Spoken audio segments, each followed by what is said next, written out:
I'm excited to present on my expert interview with Andrew Stuart, MS CSCS. This is by Nicole Shattuck from A.T. Still University, Kinesiology 5102. First, I'll go over a little bit of background. But I also wanted to let you know that this will be a question and answer style presentation. The conversation with Andrew really flowed, but this will help it be a little bit more succinct and easy to follow. So a little bit of background before we really dig in is I learned about Andrew through Instagram. The NSCA was hosting its Utah State Clinic back in April. And one of the accounts that I follow, Utah Strength, put a couple blurbs up on their story to generate a little more buzz about the topics and the presenters that would be at the conference. I'd never heard of dynamic strength deficit ratio, so I took a screenshot and then this assignment came up. So I thought it would be a great opportunity for me to learn more about this. The dynamic strength deficit ratio is also known as the dynamic strength index. It takes an individual's ballistic peak force relative to the individual's isometric peak force. Andrew's a strength and conditioning coach for the U.S. speed skating team, currently trains the athletes out of the Olympic Center in Utah. We had a great FaceTime conversation. I'm excited to share with you guys all the information I was able to gain from him. Question 1. How did you get started in strength and conditioning? Can you share a little bit about where you are now and what got you there? Like most of us in this field, Andrew worked his way up. He started out as a strength and conditioning intern at the University of Mississippi, got another internship at the University of Memphis, then moved on up, became a human performance specialist at the U.S. Air Force. Went on to assistant strength and conditioning coach and adjunct faculty member at LSU Shreveport. Made the move to become a strength and conditioning intern at the U.S. Olympic Training Center in Colorado Springs. Then became a grad assistant for the University of New Mexico. That's also where he'll be finishing up his doctorate. Question 2.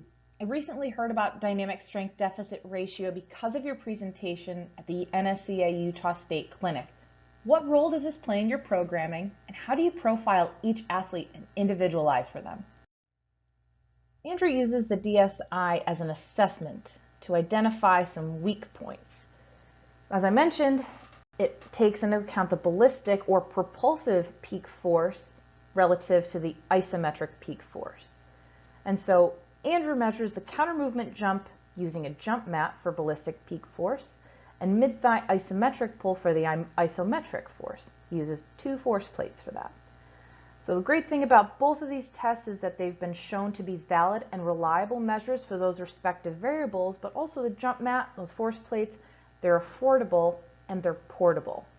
Additionally, having those 2 force plates allows for you to see if there's maybe a bilateral deficit.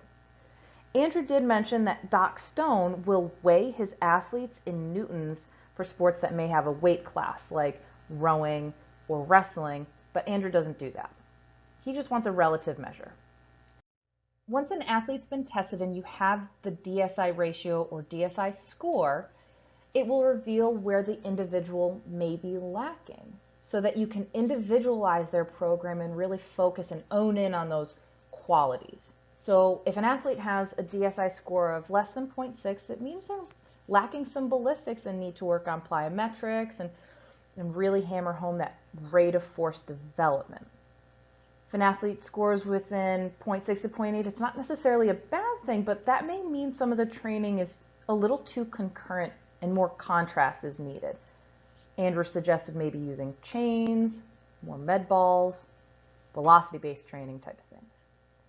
If someone has a score that's greater than 0.8, means they really need to develop their maximal strength.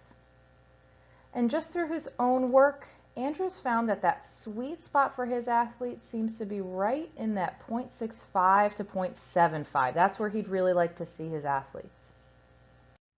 What is something that you have added or changed in your programming this past year that has made an impact? Andrew indicated that the DSI helped a couple things in his program this last year, but there were also some other things that may have changed just based on circumstance. It helps him prioritize his training. An example he gave me was one of the newer athletes that came in. A young man who was very strong. His father's a strength coach. And this athlete could not break a certain score in his short track event. So a good score that they want to see their athletes under is a minute 10. And consistently, this athlete was scoring 113, 114. He really was having a tough time, even though he was consistently training.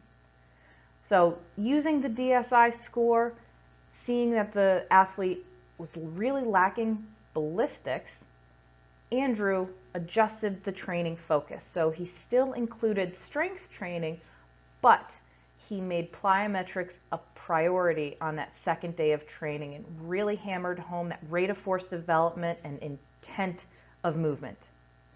And so what they saw after that off season, that athlete not only scored a 110, he actually scored a 109. And that really turned some of the coaches' heads and said, oh my gosh, what did you change? What are you doing differently? How can they now use that? And it really helped build a little bit more buy-in and trust with those coaches as well. Another thing that Andrew saw, and I was talking about that sweet spot, is evaluating performance relative to the ratio. So one of their female speed skaters this year had an incredible year. I think he said she won somewhere around 13 medals or events. And what he noticed is that her in-season ratio was a 0.66. So now he's seeing that ratio relative to her performance. It helps him to now have that variable so he can keep her on track through the off-season as she progresses through her training, but also have an idea of where she needs to be when they return back to competition next year. And going back to paper, for a while they did had a software system where they would deliver the training program, but nope, they went back to paper program. And again, just circumstance, it works better for their population and easier for him to manage throughout the year.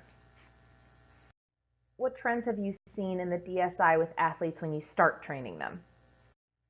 A couple things that Andrew has noticed with the DSI ratio, but also as he started to train them, is that many of his athletes are lacking ballistics. They're strong individuals, but they really have such a long amortization phase with that stretch shortening cycle, and really need to focus on cleaning that up with them.